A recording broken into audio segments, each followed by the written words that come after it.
So last time we learned about exciting surface plasmons by using a high index medium, right? So because high index medium, we have a high K vector. So there is a condition that a surface plasmon dispersion and the high index free wave dispersion intersect. And by using this intersect, you can excite surface plasmons. And another way to excite surface plasmons is using a periodicity. So we already know about Bloch theorem, right? And then we know about diffraction now. So as I said, if your structure is repeated periodically with periodicity A, then in the K space, the K vector space, your dispersion relation repeated by every reciprocal lattice vector. So if you have a lattice vector of A, then in the reciprocal space, your reciprocal lattice vector was 2 pi over A, right? So every 2 pi over A, your dispersion relation basically repeated. So then you can see that even though this red curve and then black curve never meet with each other, but the repeated curve right here, you have a intersection. So that if you have a periodic structure, then there is a possibility that you can excite surface plasma by using this.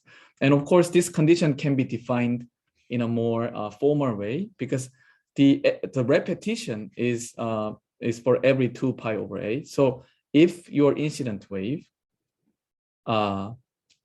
and the sum of your incident wave and the linear multiple of 2 pi over A is equal to beta, where beta is the propagation constant, then the phase matching condition is satisfied so that you can launch surface plasmons. So this is more, widely used excitation technique. So like this is an example. So you have a source array and the probe array. So you have, this is your metallic substrate, and then you make a bunch of holes here, and then you also here a bunch of holes. Okay, so what you do is you shine light on the source pad. Okay, shine light on the source pad, and then this source pad has a periodic holes so that it can excite surface plasmons. If you shine light here, then you may not be able to excite any plasmon because of phase mismatch. But here, if you do it due to the periodicity, you can match the phase so that you can launch plasmon. And then this plasmon can propagate. And once this plasmon meets the probe array, then this probe array do the opposite thing, like basically connecting plasmons to the free wave, so that you can actually measure something like this. You shine light, then your launch pad is bright, and then and then you cannot see how it's propagating. But once it hits the probe array, then you see the light is going out, right? So this is another way of exciting surface plasmons. And here is another way, more the simplest but very efficient. So excitations using small object. So here I say prism or grating coupling excites surface plasmons over a macroscopic area, right? But if you want to excite, surface plasmons in a very localized area, then you can use a small object whose size is much smaller than lambda. Okay, then how does this possible? As I said earlier, the biggest problem is that light and surface plasmons have different k vector, different momentum at same omega. So that was the problem. And one way to overcome this is, again, using a high index medium so that you have an intersect. Or you can use a periodic structure, and you can basically repeat your dispersion relation every 2 pi over a so that you can also match the condition. But let's think about you have a small object here, just one object, one small bump. This is metal. And then you shine light on it. What do you think it's gonna happen? Like if you have a small bump, whose size is much smaller than lambda, in order to understand what is going to happen, what you need to keep in mind is along the boundary of the metal, the boundary condition should be satisfied. So in order to, and then now you think about expressing this small bump using a Fourier component. Let's think about like you just try to Fourier transform this small dot. Then because the size of this small dot is much smaller than lambda, if you think about the Fourier component to describe this thing, you should have a high k vector component, right? Because you have a spatially small object so that you have large k vector in order to describe it. So these small dots basically create like all sorts of k vector depending on its size, and then some portion of it, of course, matches to the surface plasmon k vector. So even though the conversion efficiency of this dot is actually pretty low, because this one creates all sorts of k vector, and only a small portion of it matches to the surface plasmon. So the conversion efficiency from the free space light to the surface plasmon is pretty low, but it's kind of universal, right? Whatever frequency or whatever properties, it's gonna work. It's just not too efficient. So this is one way to excite a surface plasmon. And then you can actually check what's gonna happen by looking at this. So you shine light from the top, and then you have a very small object. And then you measure, so let's say you have some way to measure how the surface plasmon propagates, okay? And this is how it looks like, okay? So if there was nothing, if there was no object, of course, there's no plasmon, so the picture is going to be just black screen. But if you have a small object, then now you start to have a strong, strong plasmon excitation. And then you can understand this like if you have a electric field, oscillating electric field, then this small object acts as a dipole, right? So plus and minus charges are oscillating along the electric field oscillation direction of the incident light. And then if you have a small electric dipole, then it can excite surface plasmons, which is also an oscillating electromagnetic charge on the surface. So the radiation pattern looks like this if you have a one dipole. And then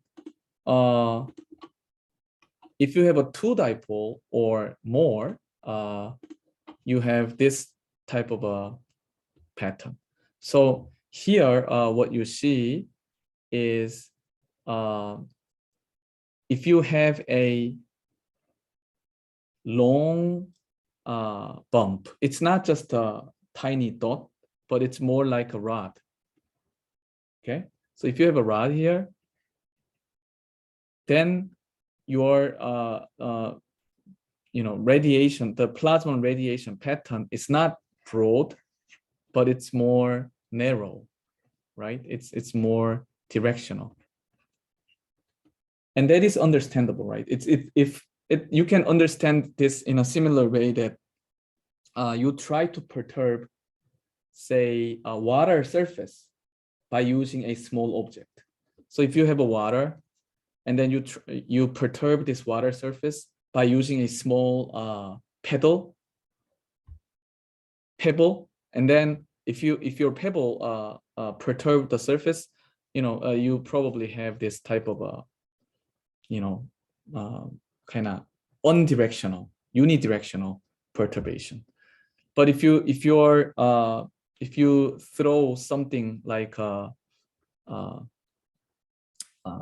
long rod, then your wave is gonna go this way, right? It's gonna difficult to find a wave going this way, but it's more towards this way.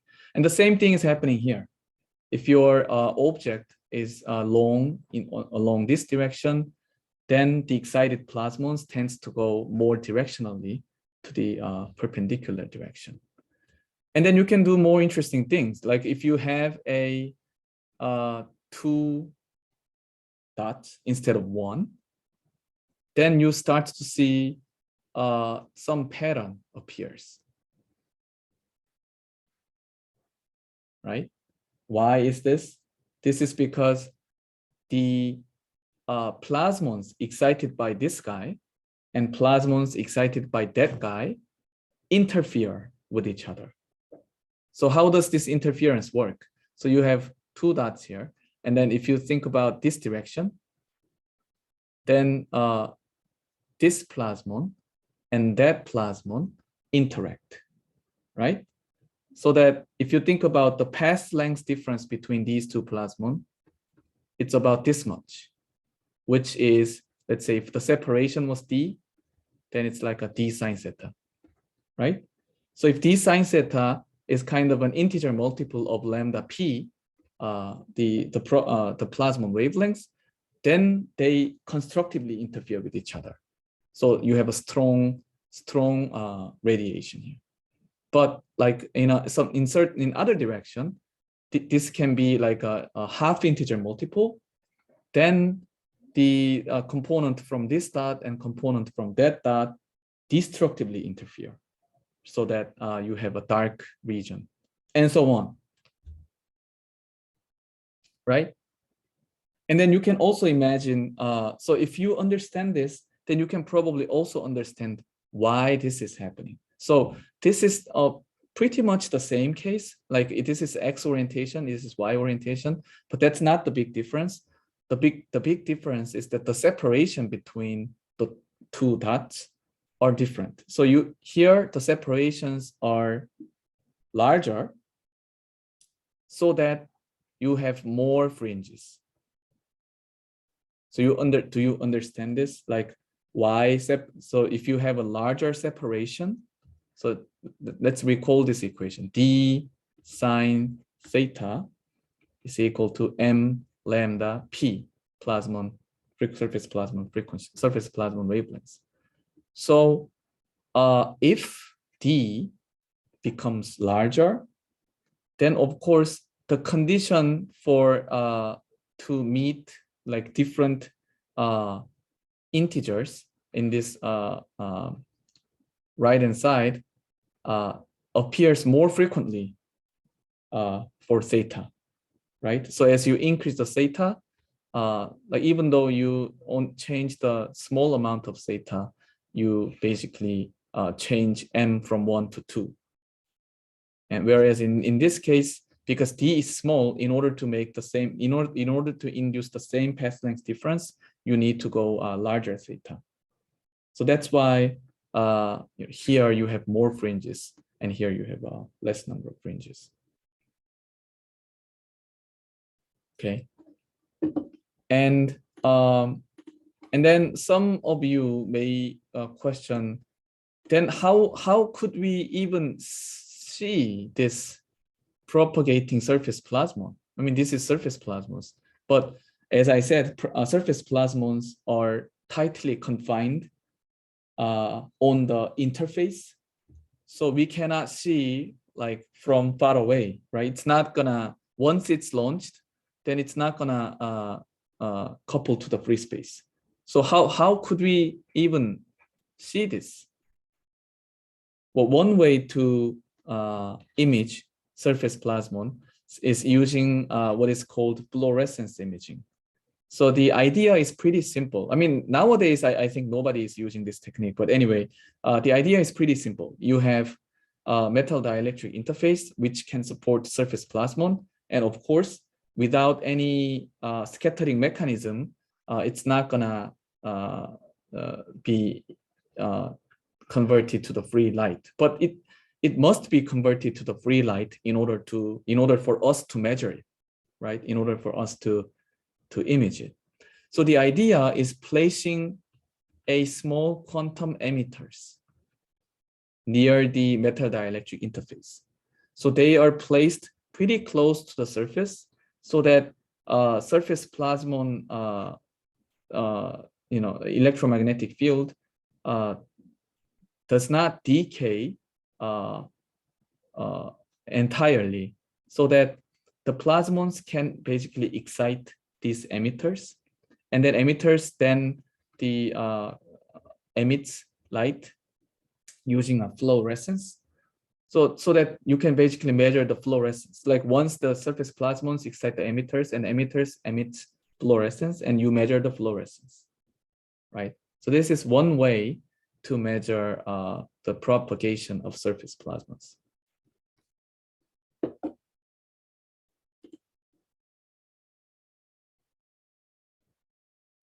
Okay, Inje asks,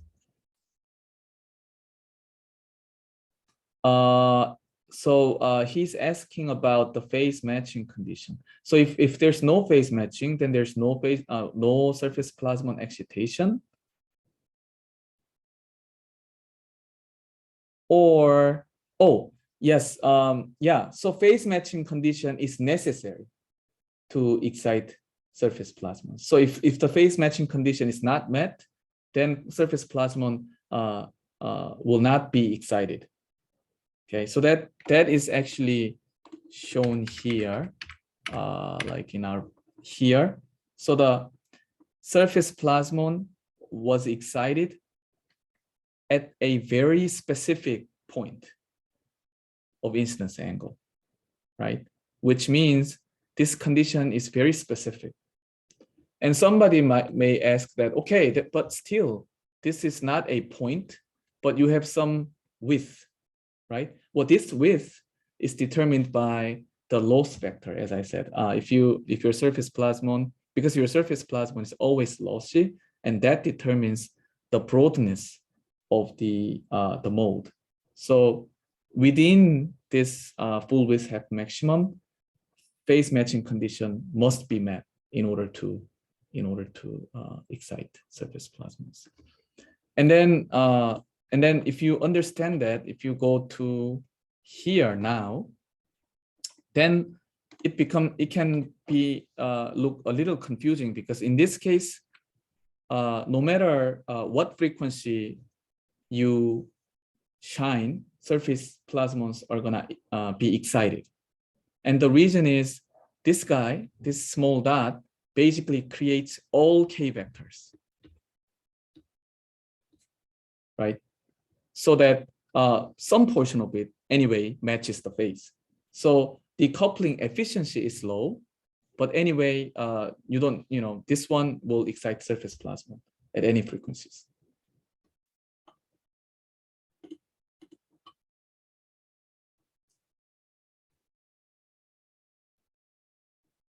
Yes, what Songguk-ko said is the evanescent wave doesn't convey energy, but right. So that's what it is. Yes. Yeah, evanescent wave doesn't convey energy along the vertical direction, but as long as it touches the evanescent molecule, yeah, it can excite electronic states. Yes.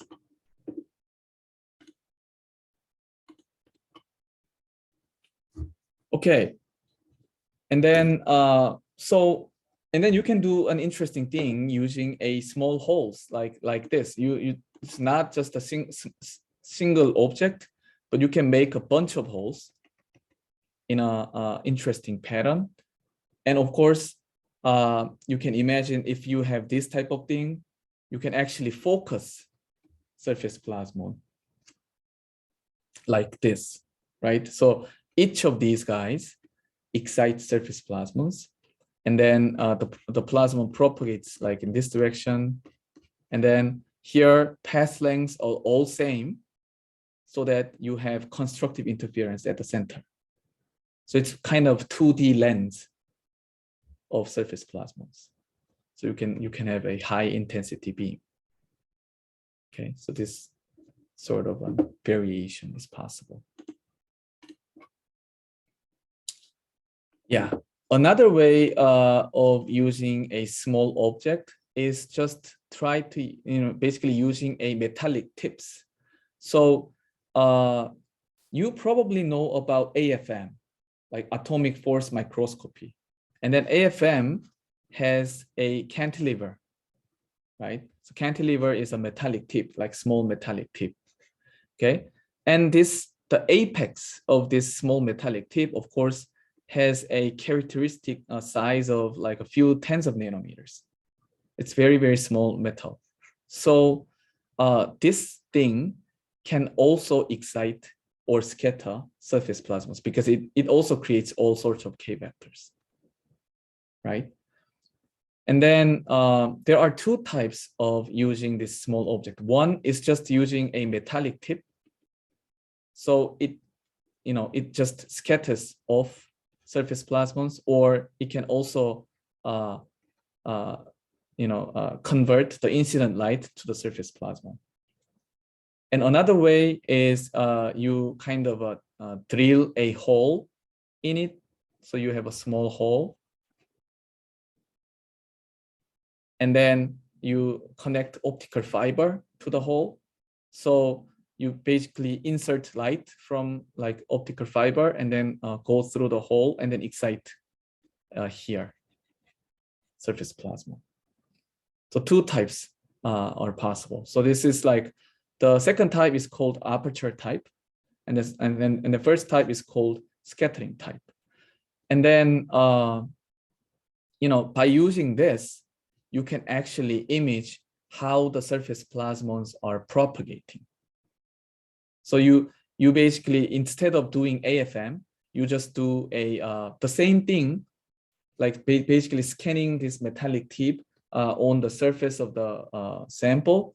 But what this tip does is basically scatter off the field due to the surface plasmons, instead of measuring the van der Waals force. So AFM is measuring van der Waals force between this tip and the surface. But in this case, you are basically using the same equipment, but what you are measuring is scattered light, right?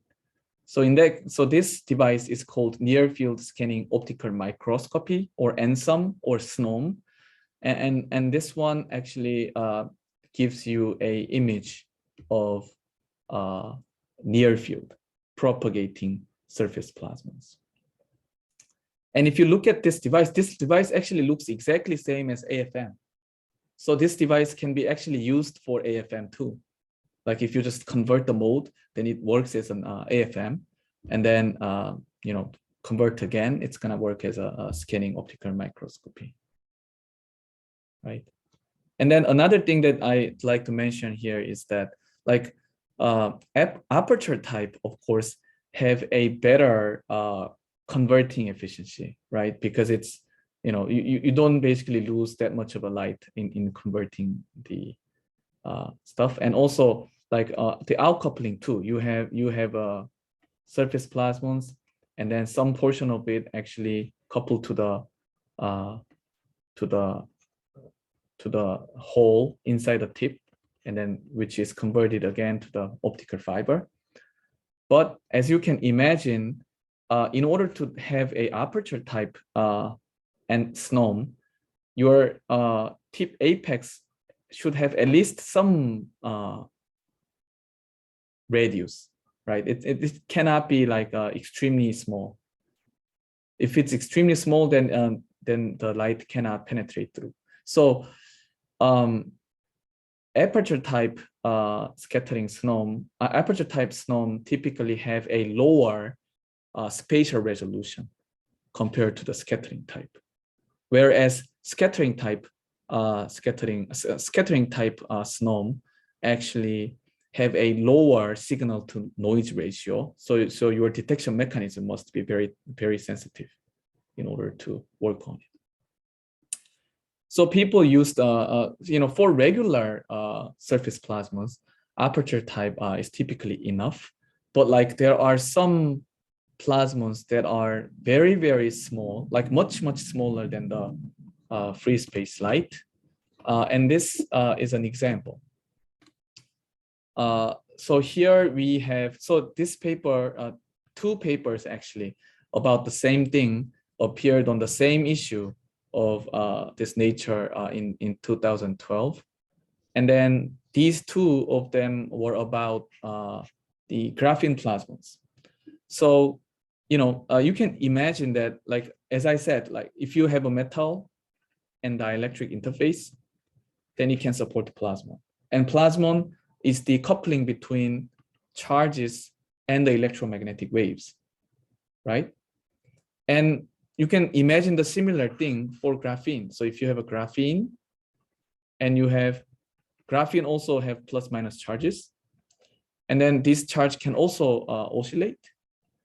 And so graphene can support surface plasmon too. Like if the graphene is sandwiched by dielectric materials, then it can also support plasmons. But one interesting thing about this graphene plasmon is that the wavelength of plasmon is very, very short. How short? It's about like 100 times shorter than the free space light. So it's extremely short. So that let's imagine like if free space light was about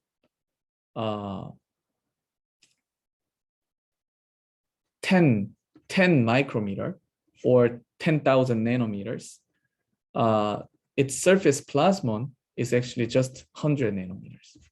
So there's a big difference between the size of the wavelengths, so that typical ensom technique is not going to work. So what they did is they used what's called scattering ensom. Like as I said, they use, instead of using aperture type, they use this scattering type ensom to be able to measure the plasmons in graphene. So that was a big deal at that time.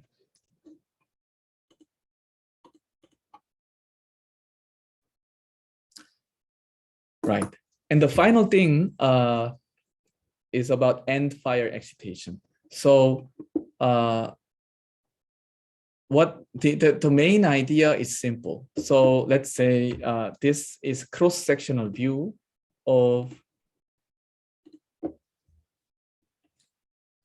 typical silicon waveguide. So you have silicon here with high index, and then SiO2 and PMMA with low index, so that this one act as a dielectric waveguide. And then here, if you look at this, you have a gold. So you have a gold dielectric interface, so that it supports plasmons. How do you know this is a plasmon? You can see that the field is maximum at the interface, right? Whereas this dielectric waveguide field is maximum at the center. It can never be maximum at the interface. So here we have a plasma mode. Here we have a dielectric waveguide mode. And then by maximize the field overlap between these two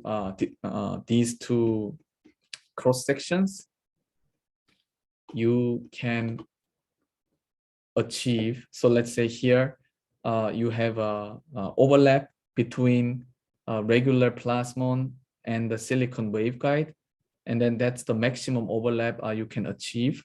And if you do so, here you can see the silicon waveguide and the silicon waveguide and the surface plasmons are coupled at this point. And this is kind of this is called like end fire excitation. You're basically making these two waveguides end to end, right? So this is the end of silicon waveguide, and this is the end of surface plasmon waveguide. And then by maximizing their cross-sectional field profile overlap, you can achieve like 80% coupling efficiency from like silicon